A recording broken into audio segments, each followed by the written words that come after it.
Hello students, chapter number 2.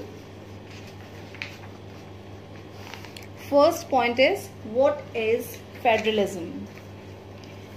Federalism is a system. It is a system of government in which power is divided between a central authority and various constituent units of a country or of a government. These constituent units can be 2 or more than 2. What is federalism? Federalism कहते किसे हैं? Chapter को पूरा start करने से पहले हम ये बात करेंगे कि फेडरलिज्म कहते किसे हैं. फेडरलिज्म को पढ़ने से पहले हमें पावर शेयरिंग चैप्टर जो हम ऑलरेडी पढ़ चुके हैं उसकी कुछ पॉइंट्स को याद करने की जरूरत पड़ेगी कि फेडरलिज्म वो सिस्टम है गवर्नमेंट का जिसमें पावर सेंट्रल अथॉरिटी में प्लस कॉन्स्टिट्यूएंट्स यूनिट्स में डिवाइडेड रहती है. ये जो कॉन्स्टिट्यूएंट्स यूनिट्स हैं ये 2 भी हो सकती हैं और 2 से ज्यादा भी हो सकती हैं. हमारी कंट्री में, if we are talking about our country, हमारी कंट्री में डिवाइडेड है ये 3 पार्ट्स में. First is central, second is state and third is local. इसको हम आगे डिफाइन करेंगे. सबसे पहले ये समझने की जरूरत है कि फेडरलिज्म किसे कहते हैं. फेडरलिज्म वो सिस्टम है जिसे पावर किसी एक में डिवाइड ना रहकर पावर डिवाइड की जाती है. जैसे कि हमें एग्जांपल ध्यान होना चाहिए बेल्जियम का और श्रीलंका का. बेल्जियम कंट्री में पावर को सिस्टमैटिकली डिवाइड किया गया था, इसलिए वो कंट्री सक्सेसफुल थी. लेकिन श्रीलंका में क्या किया था कि श्रीलंका में पावर सिर्फ सिंघालास को दे दी गई थी, जिससे कि बाकी सब लोग जो थे वो अनसेटिस्फाई थे, इसलिए कंट्री सक्सेसफुल नहीं रही, वो सिस्टम सक्सेसफुल नहीं रहा. राइट्स हो गए थे, सिविल वॉर हो गया था. तो उन सब से बचने के लिए हमें क्या करना चाहिए कि पावर शेयरिंग करनी चाहिए. पावर को या जितनी भी अथॉरिटीज हैं उनमें डिवाइड कर देना चाहिए. Next, what is feature of federalism? Features of federalism, first point is there are 2 और more than 2 tier of government. या तो 2 या 2 से ज्यादा गवर्नमेंट के लेवल्स होंगे. Second point, each level of government has its own jurisdiction areas of central in specific matters of jurisdiction, taxation and administration. Government के हर level के पास उसकी अथॉरिटीज होंगी, उसके अपने जुरिडिक्शन एरिया होगा. उनमें मैटर्स जो हैं लेजिस्लेशन के, टैक्सेशन के, एडमिनिस्ट्रेशन के जो मैटर्स हैं वो डिवाइडेड रहेंगे. Third point, jurisdiction of each level of government are specified in the constitution. Constitution के एक पार्ट में यह स्पेसिफाई किया गया है कि गवर्नमेंट के हर लेवल का जुरिडिक्शन एरिया क्या रहेगा. जैसे कि आर्मी है वो सेंट्रल गवर्नमेंट के अथॉरिटीज में है और वहीं जो पुलिस सर्विस है वो स्टेट गवर्नमेंट के अथॉरिटीज में है. Fourth point, The fundamental provisions of Constitution cannot be changed by one level of government.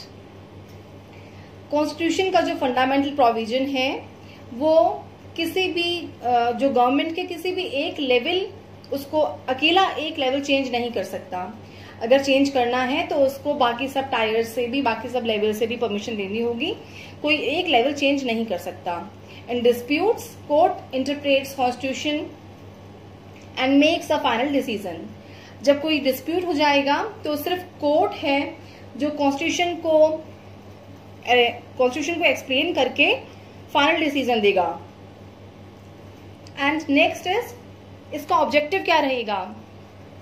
Federalism का ऑब्जेक्टिव क्या होता है कि पूरी कंट्री में यूनिटी रहे, क्योंकि हमारी कंट्री बहुत बड़ी है, डाइवर्सिटी बहुत ज्यादा है, इसलिए we need unity in diversities.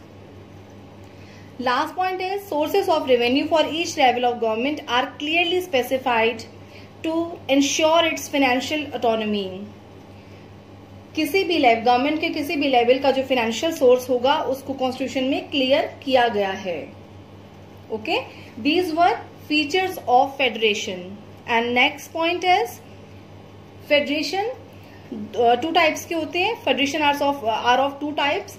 First is coming together federation and second is holding together federation. जो कमिंग टूगेदर फेडरेशन की एग्जाम्पल्स आपके सामने हैं, यूएस, स्विट्जरलैंड और ऑस्ट्रेलिया। देन जो होल्डिंग टुगेदर फेडरेशन है उसके एग्जांपल्स हैं India, Belgium and Spain etcetera. Coming together federation क्या होती है? इस फेडरेशन में क्या होता है कि बहुत सारी independent federation, many independent federation countries come together to form a bigger unit. Okay, इसमें क्या रहता है कि all states have equal powers. State and central government are equally powerful. Example, you have been told US, Switzerland and Australia. And holding together federation में क्या होता है कि a large country decides to divide powers between state and central government. All the states have unequal power. Central government is more powerful.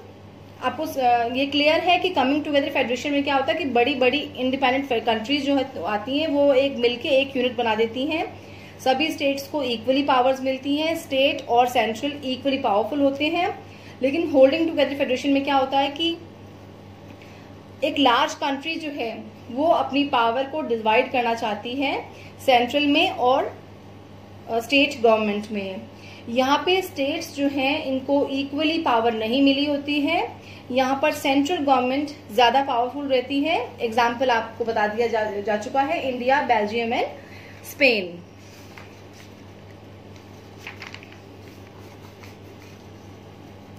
Now what makes India a federal country? हमारी country जो India है ये federal country कैसे है? We all know Constitution has declared India as a union of states. हमारे constitution ने ये है क्लियर किया है, डिक्लेयर किया है कि जो हमारी कंट्री है ये कई सारे स्टेट्स की यूनियन है। हमारे यहाँ पे 3 टायर्स ऑफ फेडरेशन है, union government, state government and local level panchayat government. 3/4 distribution of legislative powers under union list, state list and concurrent list. Union list में वो पावर्स आती हैं जो सेंट्रल गवर्नमेंट के काम होते हैं, स्टेट लिस्ट में वो काम आते हैं जो कि स्टेट के काम हैं, and concurrent list is both वो वाले काम जो यूनियन और स्टेट लिस्ट दोनों में आने से रह गए हैं वो कंकरेंट लिस्ट में काउंट होते हैं। जैसे कि अब हम इंफॉर्मेशन टेक्नोलॉजी है, जो हमारा कॉन्स्टिट्यूशन लिखा गया था उस वक्त इंफॉर्मेशन टेक्नोलॉजी नामक कोई टर्म नहीं थी, सब्जेक्ट नहीं था, लेकिन अभी लास्ट 20 ईयर्स से ये सब्जेक्ट, ये पॉइंट ग्रो करता जा रहा है, इसलिए इम्पोर्टेंट है, लेकिन इसलिए हम इसे कंकरेंट लिस्ट में इंक्लूड कर देंगे। All state in federation union, federal union do not have identical powers. Example, union territories. Federation country में या फेडरल कंट्री में सभी स्टेट्स को इक्वली पावर डिवाइडेड नहीं होती। जैसा कि यूनियन टेरिटरीज हैं उनको ज्यादा पावर मिली होती है, कुछ स्टेट जो हमारे हैं उनको हमने यूनियन टेरिटरी बोल दिया है, कुछ हमारे स्टेट सिर्फ स्टेट हैं। Changes in power sharing has to be passed with 2/3 majority in the parliament. जो अगर पावर शेयरिंग में कुछ भी चेंजेस आते हैं तो वो चेंजेस हमें पार्लियामेंट में 2/3 मेजोरिटी के साथ पास करने होते हैं। In case of any dispute regarding division of powers, the apex court will take decision. अगर पावर शेयरिंग में, पावर ऑफ डिवीजन में या पावर शेयरिंग में कुछ भी डिस्प्यूट है स्टेट में, लोकल गवर्नमेंट में या सेंट्रल गवर्नमेंट में, तो एपेक्स कोर्ट जो है वो डिसीजन लेगा। What is apex court? Apex court is supreme court, the most powerful court. इसके आगे का चैप्टर हम नेक्स्ट वीडियो में करेंगे। Thank you.